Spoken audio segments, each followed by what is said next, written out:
নিচের চিত্রে এ ও সি কোণ সমান ৮৬ ডিগ্রি হলে এ বি সি কোণ সমান কত ডিগ্রি? আমরা এই অঙ্কটা কীভাবে করতে পারি চলুন শুরু করা যাক। প্রথমত আমরা একটা চিত্র দেখতে পাচ্ছি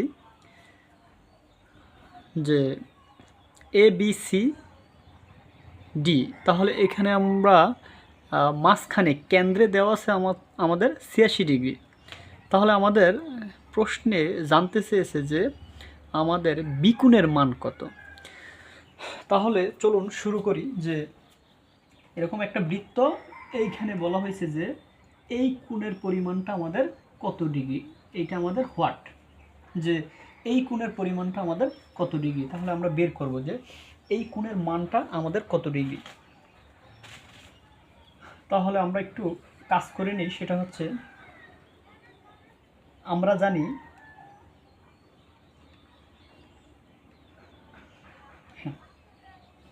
এই এতটুকুর পরিমাণ যদি আমাদের ৮৬ ডিগ্রি হয়, তাহলে কেন্দ্রস্থ কোণ বৃত্তস্থ কোণের দ্বিগুণ, কেন্দ্রস্থ কোণ বৃত্তস্থ কোণের দ্বিগুণ, অথবা কেন্দ্রস্থ কোণ পরিধস্থ কোণের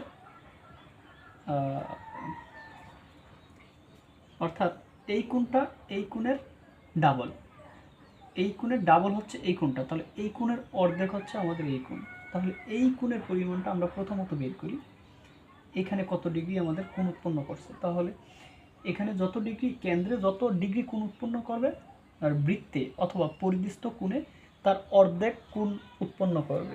তাহলে এটাই হচ্ছে আমাদের একটা মূল এখানে শিখার বিষয়।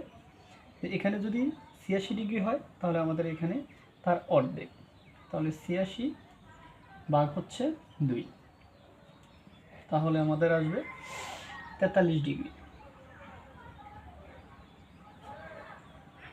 এখন এই পাশে আমাদের পেলাম কত ডিগ্রি, আমরা পেলাম এইদিকে ৪৩ ডিগ্রি,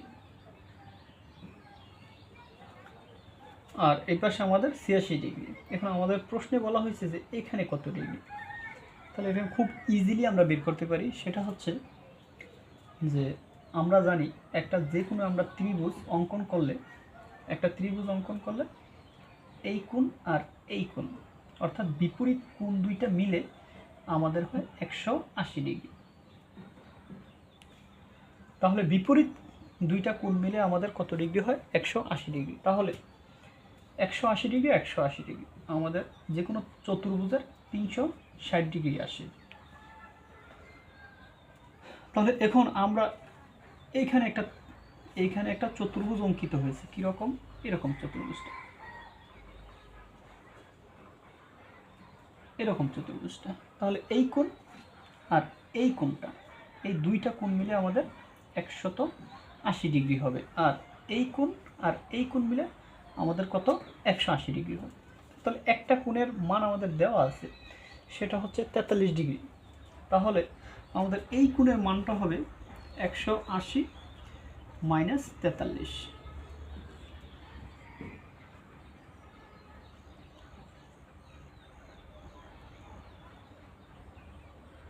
তাহলে এই কোণের মান আসতে আছে আমাদের ১৩৭ ডিগ্রি। তাহলে এখানে আমাদের কত? ১৩৭ ডিগ্রি।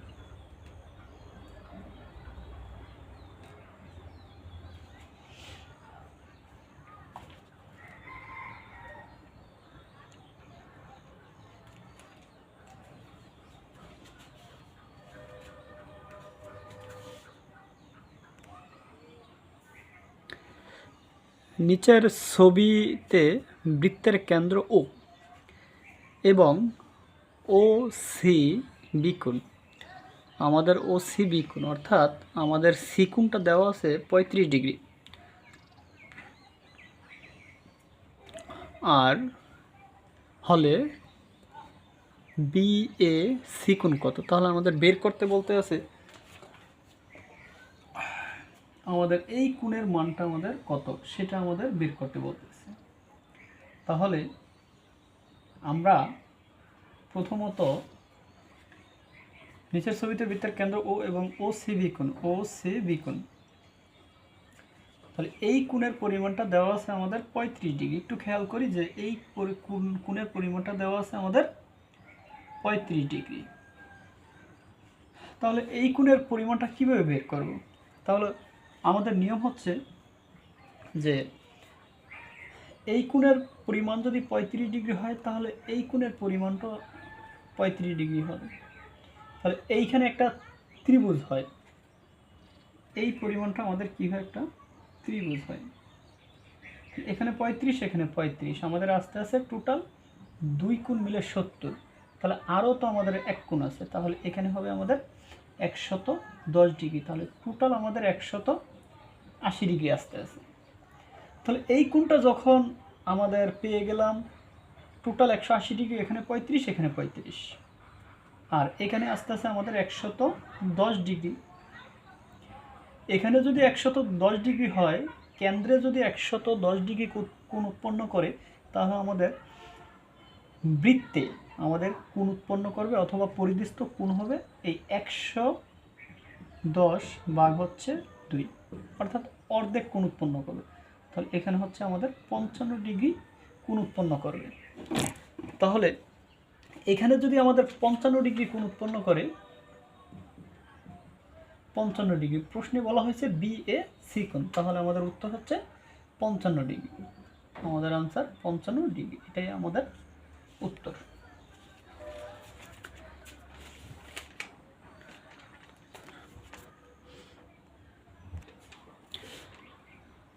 ষোলো মিটার পরিসীমা বিশিষ্ট একটি বর্গক্ষেত্রে বৃত্তে অন্তর্লিখিত হয়েছে। বৃত্তে অন্তর্লিখিত হয়েছে, বৃত্তটির ক্ষেত্রফল কত? অর্থাৎ আমাদের প্রশ্নটাকে বুঝতে হবে যে 16 মিটার পরিসীমা বিশিষ্ট একটি বর্গক্ষেত্র বৃত্তে অন্তর্লিখিত হয়েছে, একটি বর্গক্ষেত্র বৃত্তে অন্তর্লিখিত হয়েছে। তাহলে এখন আমাদের 16 মিটার পরিসীমা বিশিষ্ট একটি বর্গক্ষেত্র, এরকম একটা বর্গক্ষেত্র আছে যার পরিসীমা হচ্ছে 16।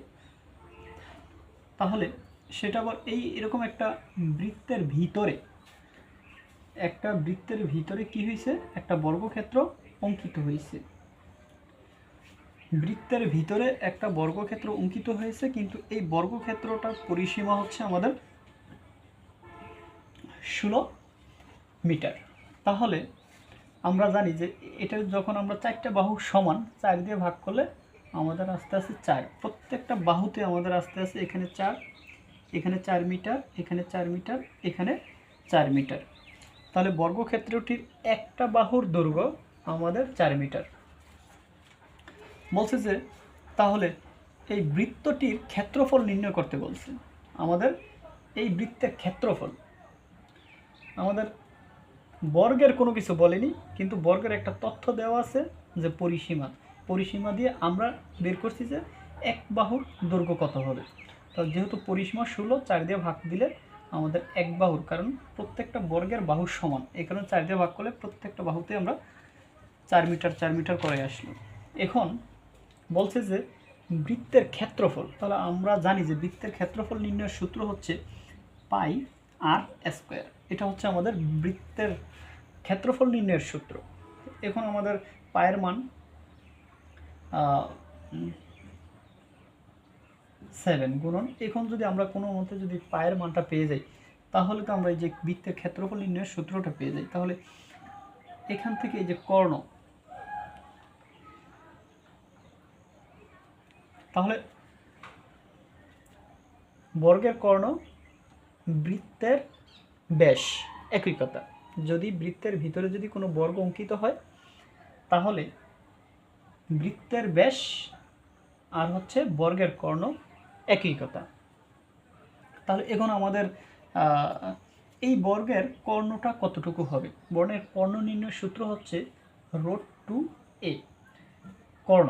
তাহলে এই এর মান হচ্ছে এক বাহুর দৈর্ঘ্য, তাহলে √2 গুণন হচ্ছে আমাদের 4, তাহলে 4√2।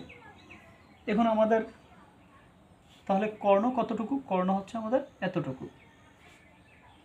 এখন কর্ণের মান যখন পেয়ে গেলাম, তখন আমরা কি করব?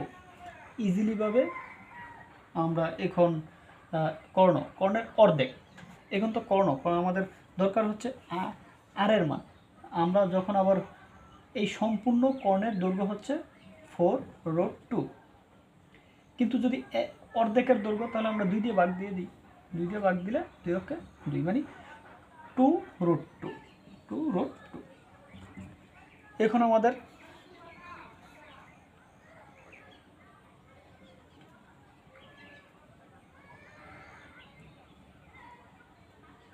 এখন আমাদের পায়ের মানটা আমরা রেখে দিই, পাই, তাহলে এখানে আমাদের স্কোয়ার, তাহলে 2 দুগুণে 4, 4 দুগুণে 8, তাহলে আমাদের এখানে 8, উত্তর হচ্ছে 8 পাই। এটাই হচ্ছে আমাদের আনসার।